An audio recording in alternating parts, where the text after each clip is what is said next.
Good morning and welcome to the first Met Report of the semester. It's Friday, September 27th. I'm Cecilia Perez-Najera. And I'm Sassy Montenegro. Thank you so much for joining us. We have a lot to get covered today, so let's get started. Well, Sassy, it's been 5 months since the Aurora encampment occupied the Tivoli Quad, leading to dozens of arrests. That's right, Cece, and among those arrested is a professor who is still currently waiting for trial. Our reporter Noah Block has a story. If you were on campus last semester, you probably saw the encampments that happened right here on the Tivoli Quad. Among other things, these served as a protest against university policy regarding Israel and Palestine, particularly MSU and CU Denver's contractual agreements with Israel amidst war crimes committed by the IDF in the Gaza Strip. These demonstrations were met with hostility from the Auraria Police Department, which proceeded to arrest dozens of participants and dismantle the tents that formed their base of operations. Most of the people detained were students, but at least 3 were faculty of the Auraria campus. One such professor, Dr. Alex Badrukas of the History Department here at MSU, who specializes in Middle Eastern history, was arrested on several charges, including failure to obey a police officer. I and a couple of my colleagues, so other faculty members, were at a faculty meeting that ended around 12:30 on the day that all the arrests happened. At the time, my temporary office was in the basement of the Tivoli building. And so when I was walking to that meeting, I'd noticed what seemed to be signs of police presence. And so when our meeting ended, a number of us, we were actually from our faculty union, walked towards the Tivoli Quad. And by the time we arrived, we could see kind of a bunch of riot police lined up facing a line of students on the grass. So we stood to the side. We were very concerned about the safety of the students, and that the situation could kind of spin out of control or get dangerous. And so we ended up joining the students and sitting down in the hope that it would de-escalate the situation and prevent things from escalating. Badrukas was keen to make the distinction that it was AHEC, the organization in charge of security and maintenance for Auraria, and not MSU Denver, who made the decision to use police force to clear the encampments. Nevertheless, the professor expressed worries about the safety of students and faculty at higher education institutions across the country, particularly for Muslims, Palestinian Americans, and other people of color. I think it was a day or two after we were arrested, a professor whose wife I actually know at WashU in St. Louis was thrown to the ground by St. Louis police. They broke a bunch of his ribs. The injuries could have been life-threatening. We were lucky nothing like that happened here. And on the topic of whether a genocide is taking place in Gaza right now, the professor was firm. First, I think this is a good time to mention that my views do not represent those of my employer, which we're apparently supposed to, which is totally fair, and the university has asked us to say when we're doing interviews. There's something called the Middle East Studies Barometer. So it's a regular poll of scholars in the field of Middle East studies. It's very useful because it gives you a sense of what the consensus is amongst scholars in the field on any given issue. So a few months ago, I think it might have been July, but I don't remember exactly. But over the summer, the poll asked scholars of Middle East studies how they would describe what is currently happening in Gaza. 75% of the scholars polled said they would describe it as either genocide or war crimes tantamount to genocide. So while those terms are framed as extremely controversial, I'd say in the mainstream discourse, they are widely accepted by scholars. And I think the extent to which I think that surprises people who hear that poll gives you a sense of how sidelined a lot of scholarly experts are in discussions of Gaza or of the Middle East in general.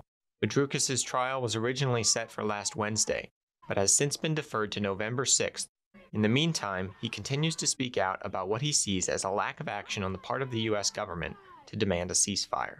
The U.S. has enabled all of this, right? The fact that the U.S. has made it clear it will continue to arm the Israeli state, even as the Netanyahu administration gets unpopular with its own people, right? Even though the war is not achieving its aims, the willingness for the U.S. to continue to basically give Israel a blank check has made the situation far worse.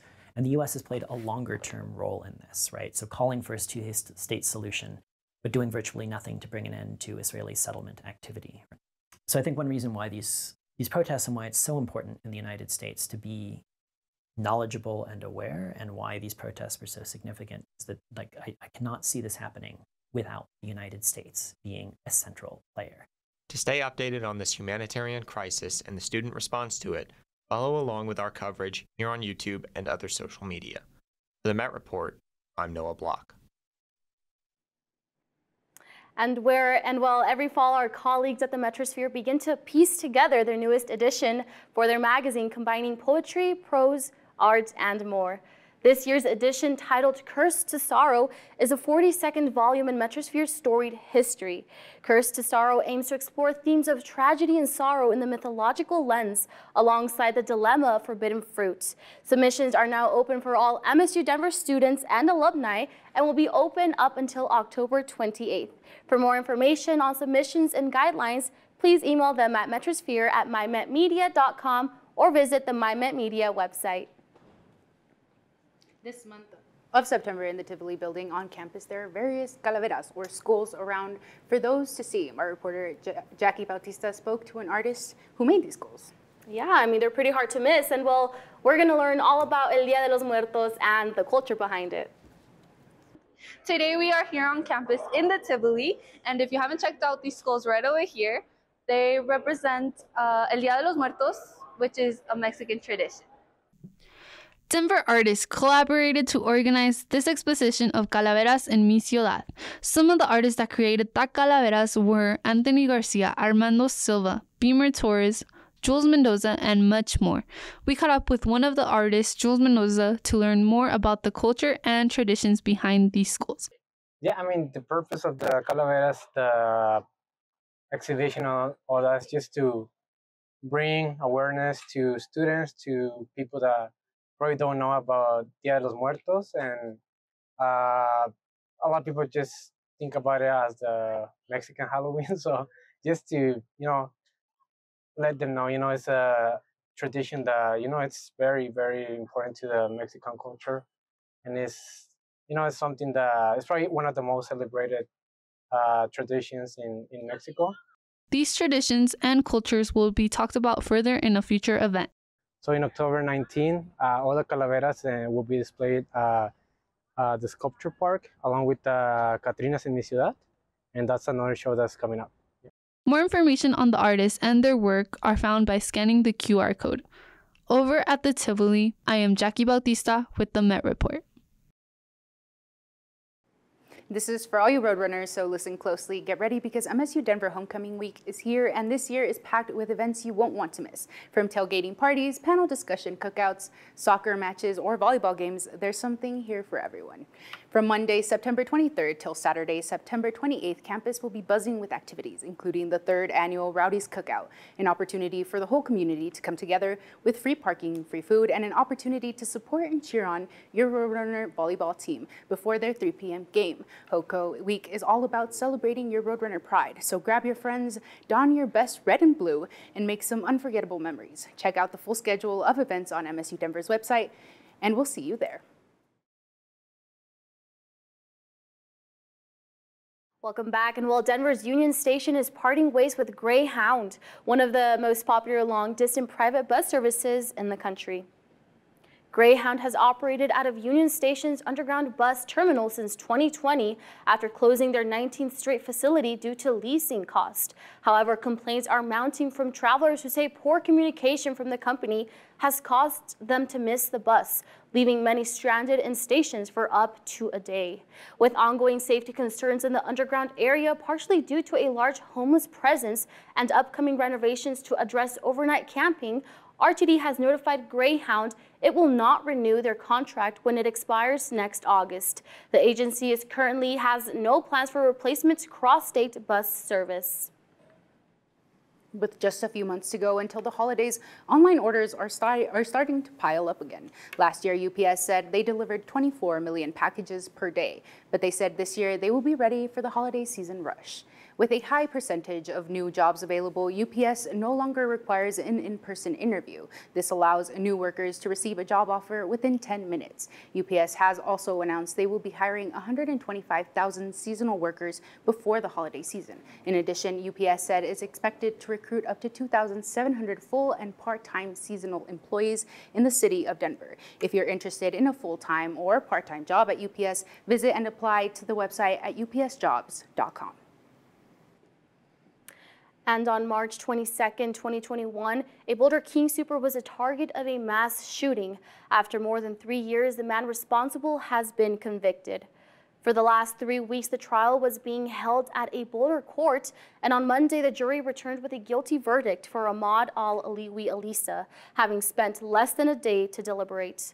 Alisa's lawyers claimed he was hearing voices that rendered him insane at the time, and while he was suffering from schizophrenia, prosecutors proved that he was planning the attack since January of that year. Alisa was found guilty of 55 felony counts, including 10 counts of first-degree murder, and was sentenced to 10 consecutive life sentences. Starting this month, Denver is gathering feedback about what the community wants downtown to look like for the first time since 2007. The downtown area plan has entered its first phase, which includes an online survey and pop-ups around the city for residents to provide input. The city is exploring development options for the area bounded by the South Platte River, Grant Street, Park Avenue, and parts of Colfax and Spear, covering several downtown neighborhoods, including the Aurora campus. The survey asked residents to identify positives and negatives about downtown, including safety, and offers a chance to share what matters most for Denver's future. Planning will continue over the next year with community meetings to refine and finalize the vision for the area.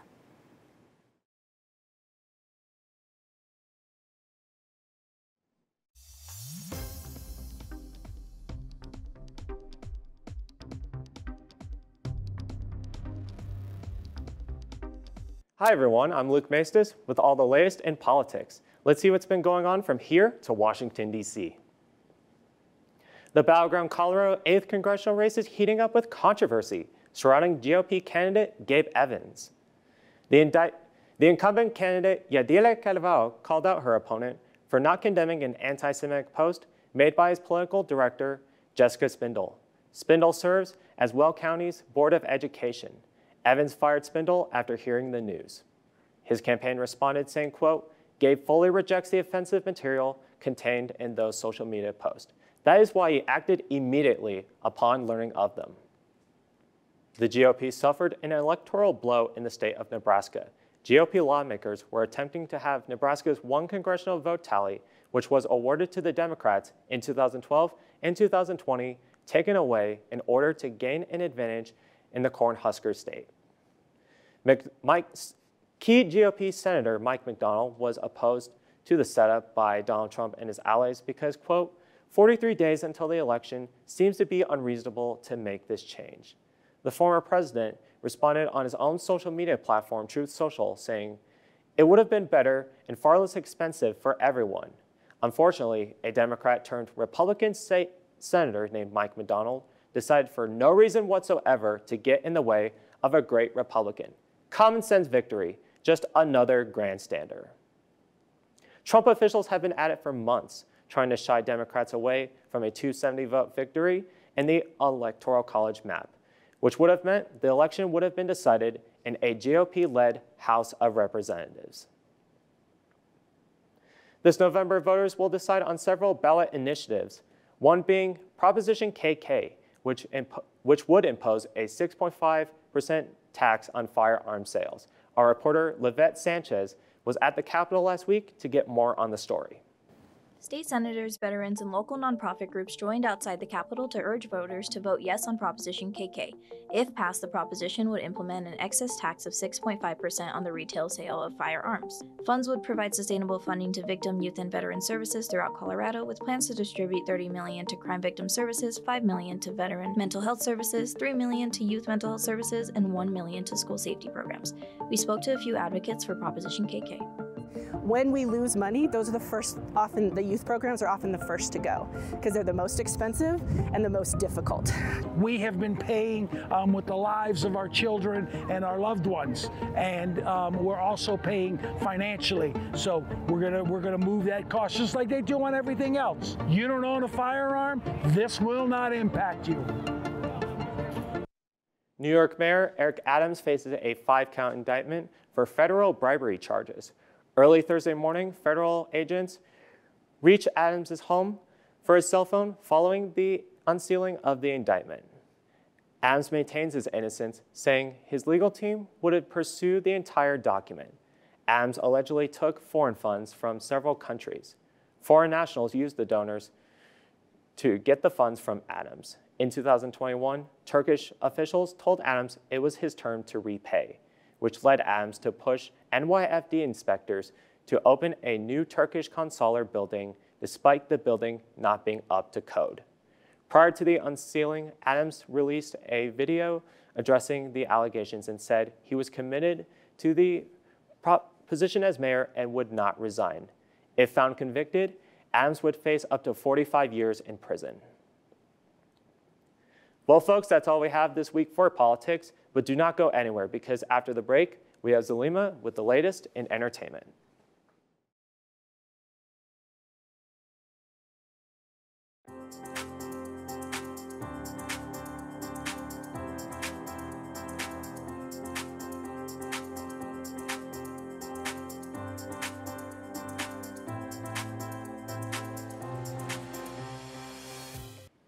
Hi everyone, welcome to this week's entertainment segment. I'm Zulema Pantoja here to give you the latest updates in the world of entertainment. The Emanuel Gallery hosts year-round exhibitions showcasing the work of artists from Colorado and around the world. This month they're hosting Absolute Immunity, an exhibit based around speaking the truth to power and political change. Alex Petrich has a story. Try to fit in or not, I just don't. And so my work has always still sat within this space of defining and telling stories and pointing out things that are relevant to my own human experience and the human experience that also affects my family and those that are dearest to me. So it's all, I think, on point. Absolute Immunity explores the concept of protection from legal accountability, particularly in political contexts. The exhibit raises critical questions about the limits of power. Giving them the voice through me or through my work, it's just hopefully other countries will take notice that, you know, dictatorships can happen, and so you have to be careful who you're voting for. The artists featured in the exhibition tackle societal norms and urge viewers to reflect on their interactions with authority. They highlight the dangers of unchecked power and the consequences of a democracy where the most powerful remain unaccountable. I think it's interesting to give voices to these different artists, bring different perspectives. Me being from Argentina, great deal dealing with stuff more related to Native Americans. The other Argentinian artist, Gabi Oshiro, she's Japanese-Argentinian, so I think that if they wanted to get diversity of opinions, they really did get it. I think it's in these particular times we're living, you said they were very polarized, but the war's been polarized since ever, since the Cold Wars, and even previously, even before that too. Just changes who is fighting against who, but it's kind of been this way since forever, especially in South America more. I think in a way in America you're starting to feel somehow how we felt for a long time. This idea of voting for the lesser evil and all that stuff, we've been doing it forever. Sponsored by CU Denver's College of Arts and Media and supported by Redline Contemporary, running from August 19th to November 2nd, this exhibit encourages us to stay informed and active in our civic lives. For the Met Report, I'm Alex Petrich. If you love music and a good story, the theater department at MSU is putting on a new musical titled Ragtime, a captivating story that waves together the lives of diverse characters against the backdrop of the early 20th century. Exploring the themes of social change, racial tension, and the pursuit of the American dream throughout the stories of an Eastern European immigrant, a Black pianist, and a wealthy white family. The music skillfully blends ragtime with other musical styles to enhance the narrative's emotional depth. This production promises a powerful and thought-provoking theatrical experience. Ragtime opened last night in the Kickstarter, but do not worry, the musical will run through October 6th at 7 p.m. at the Eugenia Royal Schoolyard Theater.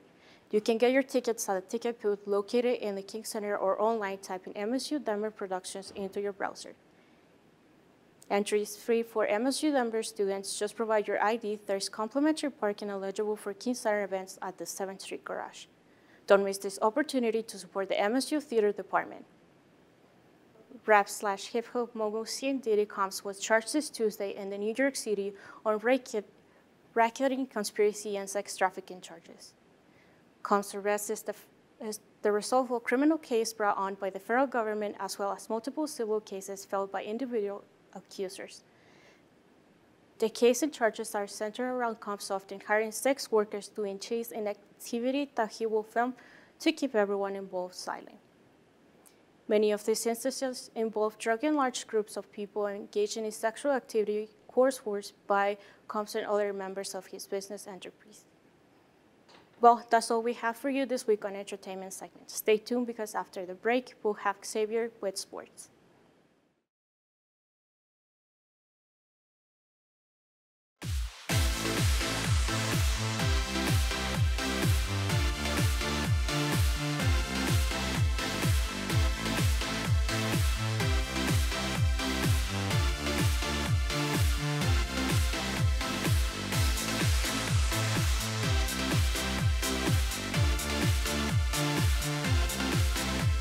Hello everyone, I'm Xavier Gauthier, here to bring you all the important updates in sports. Let's get this ball rolling. It hasn't been easy, Rocky fans. Another season of missing the playoffs, some good prospects, some bad trades, but on Monday, got even more bad news, as Colorado's beloved Charlie Blackmon announced his retirement from baseball.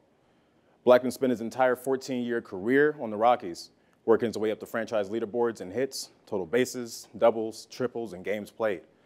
He leads the team all-time in triples and trails only Hall of Famer Todd Helton in the other categories.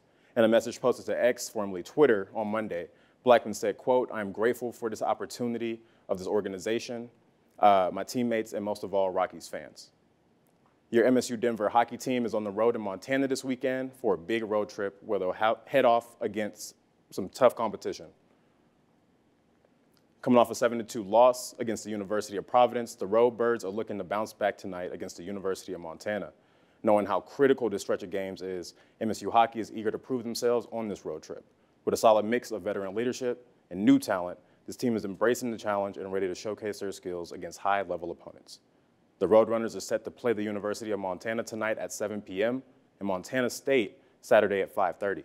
You can check out their Instagram at MSU Denver ACHA Hockey to follow all the action and get live score updates and streaming opportunities to watch your Roadrunners live. It's that time of year for fall sports, and soccer season has officially kicked off. Our reporter Laryss Rodriguez was at the homecoming showdown. MSU Denver men's soccer is facing off in the annual homecoming game against Westminster, Utah.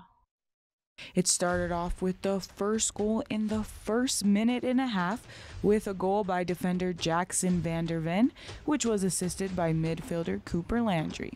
Starting off the game quick with a 1-0 score. I just saw Dallas open, and I had a little space in behind, and he played me through.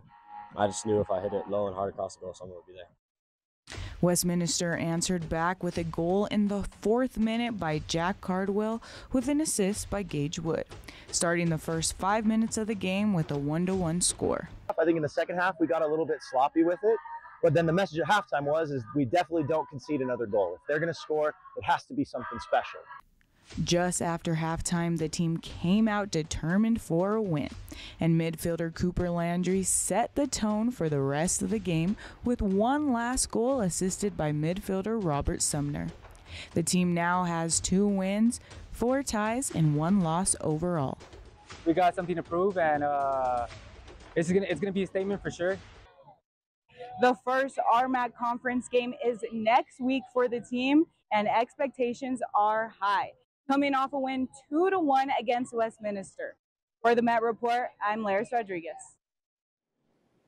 Women's volleyball is starting off hot this fall season. So far, they're 9-1 overall and 2-0 in the RMAC conference. The Lady Roadrunners faced off to Colorado Christian University in Game 1 of the RMAC conference and took home the win, beating the Lady Cougars 3-0. Game 2 wasn't as easy going for the team as they played Chardon State University and ultimately battled to take home the dub with a 3-1 victory. Will the Lady Roadrunners make it 3-0 tonight? They take on number 18 ranked Colorado Mesa University at 6 p.m. We still have the same mission, same mentality to stay humble and hungry and just go after it regardless. With that ends our sports segment. Be sure to check out our YouTube channels for updates on all sports. Now, we'll send it back to you guys at the desk. Thank you, Xavier. Well, Cece, I'm not a baseball fan, but I know you are. How do you feel that Charlie? Yeah. Charlie, he's leaving. How do you feel he's leaving? I'm so sad. He started playing when he was my age, and now he's like 38 and he's leaving, and it's been too long. But It's time. yeah, It's time. But it's still sad. Yeah. Anyways, well, that's what we have for you guys today. Be sure to check out more of our content at mymetmedia.com and follow us on Facebook and Instagram. Yes, and subscribe to our YouTube channel to stay up to date with our weekly broadcasts. From all of us at the Met Report, thank you for joining us. I'm Cecilia Perez-Najera. And I'm Sassy Montenegro. Have a great weekend.